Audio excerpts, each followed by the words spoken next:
नमस्कार, नक्षत्र दुनिया चैनल में आप सभी का हार्दिक स्वागत है। मित्रों, आज के वीडियो में हम त्रिकोण के घरों में यानी लग्न, पंचम और नवम भाव में केतु ग्रह के शुभ और अशुभ दोनों ही प्रकार के फलों पर विचार करने वाले हैं। इसके अलावा केतु ग्रह की दृष्टियों के क्या फल होंगे इसे भी समझेंगे। केतु ग्रह से संबंधित 16 अति महत्वपूर्ण बिंदुओं पर विचार करेंगे ताकि आप केतु ग्रह को आसानी से समझ पाएं और केतु के स्वभाव को समझ सकें। यदि आप चैनल पर नए हैं तो चैनल को सब्सक्राइब अवश्य करें और वीडियो ज्ञानवर्धक लगे तो लाइक जरूर करें। आइए शुरू करते हैं।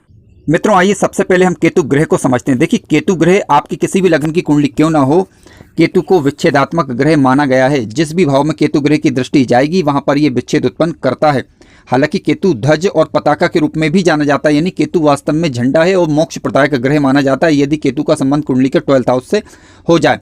रहस्यमय चीजों का कारक है केतु ग्रह। यदि केतु का संबंध कुंडली के 8th हाउस से बन जाए तो रहस्यमय चीजों का कारक है ये, ठीक है। इसके अलावा किसी भी भाव में यदि बैठता है तो तड़प उत्पन्न करता है, अनिश्चितता की स्थिति उत्पन्न करता है केतु ग्रह। यानी जिस भाव में ये बैठेगा उस भाव से संबंधित चीजों की कमी जातक के जीवन काल में बनी रहती है या नहीं भी होगी तो ये केतु वहां पर बैठकर ऐसी स्थिति उत्पन्न कर देता है। हालांकि अंतः ज्ञान का कारक भी केतु ग्रह को माना गया, तंत्र मंत्र यंत्र, ठीक है। इसके अलावा वैराग्य का कारक भी केतु ग्रह ही है। अलगाव, मलिनता, आकस्मिक घटनाएं, चाहे आकस्मिक धन लाभ हो या आकस्मिक दुर्घटनाएं हो, तो इनका कारक ग्रह भी केतु ग्रह को माना गया है। केतु ग्रह को आप सांप की पूंछ समझ सकते हैं, ठीक। मित्रों, केतु ग्रह किसी भी भाव में क्यों ना बैठा हो वहां पर राशि का अंक देख लीजिए आप। 9 नंबर का राशि का अंक लिखा है तो समझ लीजिए केतु ग्रह धनु राशि में है और धनु राशि में केतु ग्रह उच्च अवस्था के माने जाते हैं। इसके अलावा किसी भी भाव में केतु ग्रह बैठे हुए हैं वहां पर राशि का अंक 3 लिखा मिले तो समझ लीजिए केतु ग्रह अपनी नीच राशि में बैठे हुए हैं, क्योंकि मिथुन राशि में केतु ग्रह नीच अवस्था के माने जाते हैं। स्वराशि की बात कर लेते, देखिए केतु और राहु की कोई भी अपनी स्वयं की राशि नहीं होती, ये केवल अपनी राशि मानते हैं। तो केतु ग्रह की जो स्वराशि होती है वह मीन राशि होती है, यानी गुरु की राशि को ही अपनी स्वयं की राशि मानते हैं। हालांकि मतांतर के अनुसार इसे केतु ग्रह को यानी वृश्चिक राशि में भी उच्च का माना जा सकता है।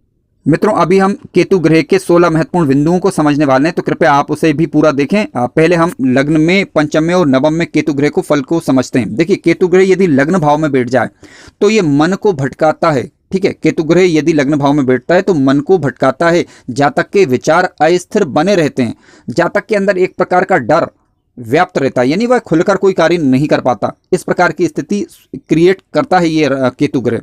आप प्रैक्टिकल रूप से देखें कि यदि लग्न भाव में आपकी कुंडली में केतु बैठा हुआ है तो आप जानेंगे कि ये काफ़ी हद तक सही बात है कि केतु ग्रह अनिश्चितता की स्थिति उत्पन्न करता है। जातक निर्णय ही नहीं कर पाता है कि उसे करना क्या है, यानी निर्णय करने में काफ़ी देर लगाता है। जातक दुबला पतला हो सकता है, हालांकि केवल ये एक बिंदु हुआ, अन्य बिंदुओं पर विचार करना आवश्यक है। आर्थिक स्थिति कमजोर बनी रहती है। अब आर्थिक स्थिति कमजोर होने का कारण सबसे बड़ा यही है कि अनिर्णय की स्थिति बनी रहना, ठीक है। संतान प्राप्ति में या तो देरी हो सकती है या मतभेद का कारण बन सकता है केतु ग्रह। क्यों? क्योंकि केतु अपनी पंचम दृष्टि से कुंडली के पंचम भाव को देखेगा। यहाँ से हम संतान का विचार, शिक्षा का विचार करते हैं और इसके अलावा शेयर मार्केट इत्यादि बातों का भी विचार हम करते हैं। यहाँ से वैवाहिक परेशानी हो सकती है, साझेदारी में दिक्कत हो सकती है क्योंकि केतु की सप्तम दृष्टि कुंडली के सप्तम भाव पर जाएगी। सुख की चाह जातक के जीवन काल में बनी रहती है, लेकिन सुख की चाह को पूरा करने में थोड़ी सी परेशानी वह महसूस करता है। धर्म में रुचि होगी जातक की, ठीक है। और पिता के साथ मतभेद की स्थिति संभव है। क्यों? क्योंकि कुंडली के 90 भाव से हम धर्म का विचार करते हैं और पिता का विचार भी हम यहीं से करते हैं। भाग्य भाव है क्योंकि ये, ठीक है। अब केतु की दृष्टि जब नवम भाव पर जाएगी तो केतु मोक्ष के कारक ग्रह है, इसके कारण जातक की रुचि धर्म कार्य में तो होगी, लेकिन रिश्तों में थोड़ा सा मतभेद की स्थिति बना सकता है। हालांकि जातक परिश्रमी होगा और निराशावादी विचारों से परेशान हो सकता है। अब कितना परेशान होगा यहाँ पर यह निर्भर करेगा कि लग्न पर किसी अन्य शुभ ग्रहों का प्रभाव है अथवा नहीं, ठीक है। उनका अंशबल कितना है, इन बातों को हमें देखना होगा। लग्नेश की स्थिति क्या है ये भी विचारना होगा और लग्न भाव पर पड़ने वाले ग्रहों की दृष्टि को भी हमें देखना होगा और वहां पर कौन से ग्रह बैठे हुए इन्हें भी देखना होगा। आइए विचार करते हैं, केतु ग्रह यदि पंचम भाव में बैठ जाए तो किस प्रकार के फल देखने को मिल सकते हैं। मित्रों, केतु ग्रह यदि कुंडली के पंचम भाव में बैठ जाता है तो जातक व्यवहार सही ढंग से ना कर पाए, इस प्रकार की स्थिति बन सकती है, ठीक है। जातक के विचार थोड़े से अस्थिर प्रकार के हो सकते हैं, इसकी संभावना बनती है क्योंकि केतु ग्रह अपनी नवी दृष्टि से कुंडली के लग्न भाव को यहाँ पर देखेगा। इसके अलावा पिता के साथ विचार नहीं मिलना, एक रूपता की कमी देखने को मिल सकती है जीवन काल के दौरान। अनियमित आय रह सकती है, ठीक है। जातक का व्यक्तित्व थोड़ा सा अस्थिर प्रकार का हो सकता है क्योंकि केतु की दृष्टि कुंडली के लग्न भाव पर होगी और कुंडली के पंचम भाव पर दृष्टि जाने से हालांकि जातक धार्मिक होगा लेकिन पिता के साथ मतभेद की स्थिति बन सकती है। ठीक है, बात रोग से जातक थोड़ा सा पीड़ित हो सकता है, इस प्रकार की संभावनाएं बनती हैं। अनियमित आय रह सकती है क्योंकि केतु विच्छेद उत्पन्न करते हैं। कुंडली के 11वें भाव पर इनकी सप्तम दृष्टि जाएगी। हालांकि ऐसा नहीं कि जातक के पास धन नहीं होगा, जातक के पास धन होगा भरपूर मात्रा में। अब कितना होगा ये निर्भर करेगा कि लाभेश कहाँ बैठे हुए हैं, लाभ भाव पर किन ग्रहों की दृष्टि है और कौन से ग्रह वहां पर बैठे हुए हैं। लेकिन रहा सवाल केतु का, तो केतु की जब दृष्टि जाएगी तो जातक की आय अनियमित बन सकती है। मित्रों आइए विचार करते हैं कि केतु ग्रह यदि कुंडली के नवम भाव में बैठ जाए तो किस प्रकार के फल देखने को मिल सकते हैं। देखिए केतु की बात करें तो केतु धर्म भाव में बैठकर जातक को धार्मिक बनाएगा। ठीक है, जातक धार्मिक यात्राएं भी करता है। हालांकि गुरु की स्थिति पर आपको विचार करना होगा और भाग्य की स्थिति भी चेक करनी होगी। लेकिन केतु की बात करें तो केतु यहाँ पर आपको अच्छा रिजल्ट सामान्यतः देगा, बशर्ते ये नीच राशि के होकर ना बैठे हुए हों। देखिए केतु की पंचम दृष्टि कुंडली के लग्न भाव पर जाएगी तो जातक के विचार अस्थिर हो सकते हैं, जीवन में थोड़ी सी अस्थिरता बनी रह सकती है। हालांकि जातक पराक्रमी होगा लेकिन भाइयों के साथ थोड़ी मतभेद की स्थिति संभव है। ठीक है, केतु की नवी दृष्टि कुंडली के पंचम भाव पर जाने के कारण जातक की शिक्षा में थोड़ा सा व्यवधान आ सकता है। प्रथम संतान होने में देरी होना या फिर संतान के साथ मतभेद की स्थिति बनना, इस प्रकार की स्थितियां निर्मित करता है केतु ग्रह, विशेष रूप से अपनी दशा या अंतर्दशा के दौरान। हालांकि आपको अन्य ग्रहों का प्रभाव इन घरों पर भी देखना होगा। आइए विचार करते हैं कि केतु ग्रह कब आपको शुभ रिजल्ट देगा या नहीं देगा, इससे संबंधित 16 महत्वपूर्ण बिंदुओं पर। मित्रों केतु से संबंधित पहला महत्वपूर्ण बिंदु इस प्रकार से है। देखिए केतु ग्रह किसी भी भाव में क्यों ना बैठे हों, वहां पर राशि का अंक आपको 8 लिखा मिल जाए, यानी वृश्चिक राशि के केतु आपको मिल जाएं। मान लीजिए कि केतु लग्न में ही बैठ जाते हैं और यहाँ पर राशि का अंक आपको 8 लिखा मिलता है, तो समझ लीजिए केतु वृश्चिक राशि में बैठे हुए हैं। और केतु जब वृश्चिक राशि में बैठते हैं तो सामान्यतः अच्छा रिजल्ट देते हैं। हालांकि ज़्यादा अच्छे फलों की उम्मीद करना व्यर्थ है, लेकिन फिर भी केतु के सामान्यतः अच्छे रिजल्ट मिलेंगे आपको उनकी दशा या अंतर्दशा के दौरान। अब यहाँ पर केवल आपको मंगल की स्थिति चेक करनी है कि आपकी कुंडली में मंगल यदि कारक हुए और शुभ होकर बैठे हुए तो केतु के ज़्यादा अच्छे रिजल्ट मिलेंगे, और मंगल यदि अकारक हुए तो फिर आप इनसे ज़्यादा अच्छे फलों की उम्मीद नहीं कर सकते। मित्रों केतु से संबंधित दूसरा महत्वपूर्ण बिंदु इस प्रकार से, यदि केतु ग्रह का संबंध किसी भी प्रकार से कुंडली के अष्टम भाव से बन जाए, फिर से सुनिए, केतु ग्रह का संबंध यदि किसी भी प्रकार से कुंडली के अष्टम भाव से बन जाए तो इसका मतलब यह है कि जातक को गुप्त रोग होने की संभावनाएं बढ़ जाती हैं। ठीक है, हालांकि कुंडली के दूसरे और अष्टम भाव में यदि केतु ग्रह बैठे होते हैं तो यहाँ पर ये कारक ग्रह माने जाते हैं, अच्छा रिजल्ट देते हैं। परंतु रहा सवाल बीमारियों का, तो ये थोड़े से रहस्यमयी बीमारियां दे सकते हैं, इसकी संभावनाएं बनती हैं इनकी दशा अंतर्दशा के दौरान। हालांकि कितनी मात्रा में होगी ये आप प्रैक्टिकल रूप से स्वयं चेक करें, और यदि इस प्रकार की स्थिति निर्मित हो रही है तो आप कमेंट्स के माध्यम से उन्हें बता सकते हैं। मित्रों केतु ग्रह से संबंधित तीसरा महत्वपूर्ण बिंदु इस प्रकार से, जिस भी भाव में केतु बैठेगा उसमें अस्थिरता लाने का प्रयास करता है। उदाहरण के लिए मान लीजिए कि केतु ग्रह कुंडली के 10वें भाव में आकर बैठ गए।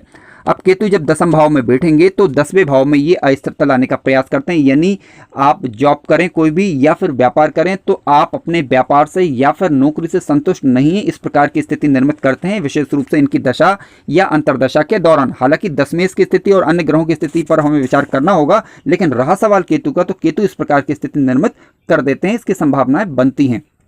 मित्रों आइए आज के चौथे महत्वपूर्ण बिंदु पर विचार करते हैं। देखिए केतु ग्रह यदि गुरु ग्रह के साथ किसी भी भाव में बैठ जाए तो गुरु ग्रह के कारण केतु के समानता अच्छे रिजल्ट देखे जा सकते हैं। अब मान लीजिए कि गुरु ग्रह कुंडली के 11वें भाव में बैठ गए। ठीक है, अब यहाँ पर हम विचार ये नहीं कर रहे हैं कि किस लग्न की कुंडली, किसी भी लग्न की कुंडली अब यहाँ पर आपकी हो सकती है। आप देख लीजिए केतु यदि गुरु के साथ बैठ जाते हैं तो इनके रिजल्ट अच्छे कहे जा सकते हैं। अब कितने अच्छे कहे जा सकते हैं ये निर्भर करेगा कि गुरु ग्रह आपकी कुंडली में कारक ग्रह बन रहे हैं अथवा नहीं, या फिर 3, 6, 8 और या 12 के स्वामी बनकर तो किसी शुभ भाव में ना बैठे हुए हैं, इस पर हमें विचार करना होगा। क्योंकि यदि मान लीजिए कि गुरु ग्रह त्रिक भावों के स्वामी होकर शुभ भाव में यदि बैठ गए, त्रिकोण में या केंद्र में बैठ गए, तो ऐसी परिस्थिति में होगा यह कि इनसे फिर ज़्यादा अच्छे फलों की उम्मीद तो नहीं कर सकते। लेकिन रहा सवाल केतु का, तो केतु गुरु के साथ अच्छा रिजल्ट देते हुए पाए जाते हैं।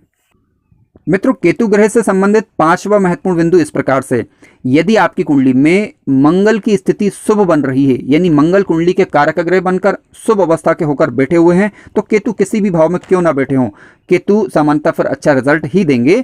क्योंकि केतु को मंगल का प्रतिनिधि माना गया एक प्रकार का, जिस प्रकार राहु शनि का प्रतिनिधि, उसी प्रकार केतु मंगल का प्रतिनिधि है। ठीक है, तो मंगल यदि कुंडली में शुभ है तो केतु के सामान्यतः अच्छे रिजल्ट देखे जा सकते हैं। मित्रों केतु ग्रह से संबंधित छठा महत्वपूर्ण सूत्र इस प्रकार से, देखिए केतु ग्रह यदि कुंडली के अष्टम भाव से संबंध बना लें तो ऐसी परिस्थिति में ये आकस्मिकता लाते हैं, आकस्मिक धन लाभ भी करवाते हैं और इसके अलावा आकस्मिक घटनाओं के कारण भी बन सकते हैं। मित्रों, केतु ग्रह से संबंधित किसी भी प्रकार की परेशानी होने पर आप केतु ग्रह के बीज मंत्र ओम स्त्राम स्त्रीम स्त्रोम सह केतवे नमः, फिर से सुनिए, ओम स्त्राम स्त्रीम स्त्रोम सह केतवे नमः, इस बीज मंत्र का जप कर सकते हैं तो केतु ग्रह से संबंधित परेशानियों में राहत देखने को मिलती है।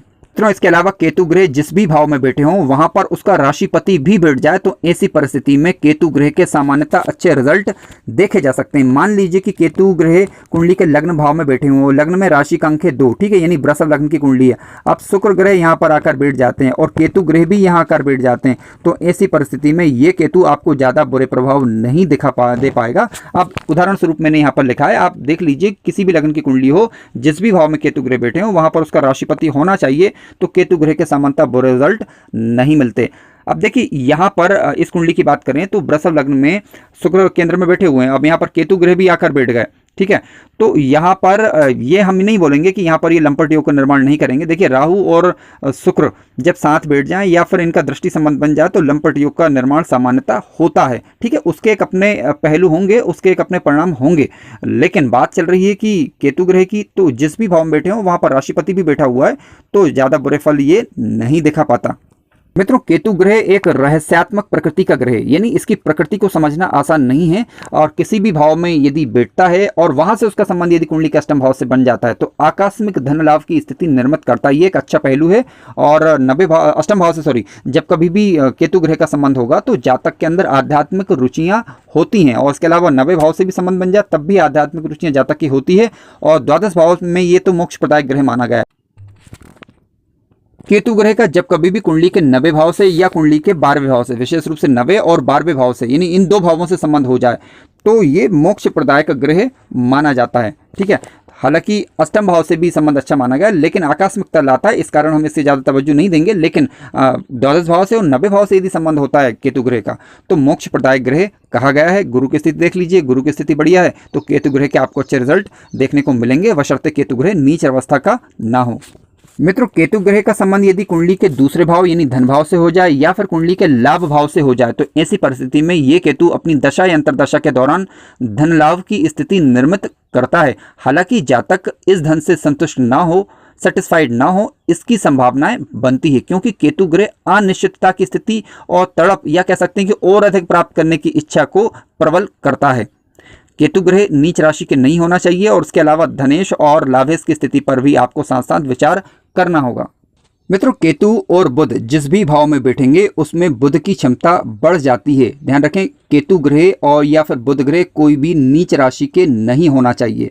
मान लीजिए कि बुध ग्रह कुंडली के लाभ भाव में आकर बैठ गए, ठीक है, और यहीं पर केतु बैठ गए तो दोनों में से कोई भी ग्रह नीच राशि का यदि नहीं है तो ऐसी परिस्थिति में बुध की क्षमता कई गुना बढ़ जाती है। मित्रों, केतु ग्रह यदि गुरु ग्रह के साथ कुंडली के 6ठे भाव में यदि आकर बैठ जाएं तो ऐसा जातक अच्छा कूटनीतिज्ञ बनता है, ठीक है, यानी कूटनीति के माध्यम से अपने कार्य निकालना जानता है ऐसा जातक। फिर वही बात दोहराना चाहूंगा कि कोई भी ग्रह नीच राशि का कम से कम ना बैठा हो।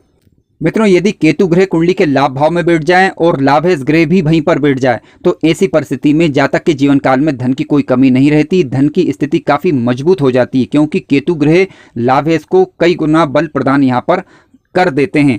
लाभेश का तात्पर्य है कि 11वें भाव में राशि का जो अंक लिखा है उसका स्वामी भी यदि वहीं पर बैठ जाए तो ऐसी परिस्थिति में ये स्थिति निर्मित हो सकती है, विशेष रूप से लाभेश में जब केतु का अंतर आएगा, केतु में जब लाभेश का अंतर आएगा। हालांकि यहाँ पर आपको इनके अंश बल भी चेक कर लेना है। मित्रों, इसी प्रकार केतु ग्रह यदि धन भाव में बैठ जाए और धनेश भी वहीं पर बैठ जाए तो ऐसी परिस्थिति में भी जातक को अच्छा धन लाभ होता है, धन संचय कर पाता है ऐसा जातक, कई गुना धन में बढ़ोतरी हो सकती है, इसकी संभावनाएं बनती हैं। मित्रों, केतु ग्रह यदि किसी भी भाव में बैठ जाए लेकिन स्वयं की राशि में यदि बैठे हुए हों तो उस भाव के प्रभाव को ये कई गुना बढ़ा देते हैं। अब मान लीजिए कि केतु ग्रह कुंडली के लाभ भाव में बैठे हुए हैं, ठीक है, यहाँ पर राशि का अंक यदि 12 लिखा है यानी मीन राशि है। अब मीन राशि क्योंकि केतु ग्रह अपनी खुद की राशि मानते हैं तो इस कारण ये इस भाव के प्रभाव में कई गुना वृद्धि कर देते हैं। मित्रों, वीडियो ज्ञान पर तक लगा हो तो लाइक जरूर करें और चैनल पर नए हो तो सब्सक्राइब भी करें। धन्यवाद।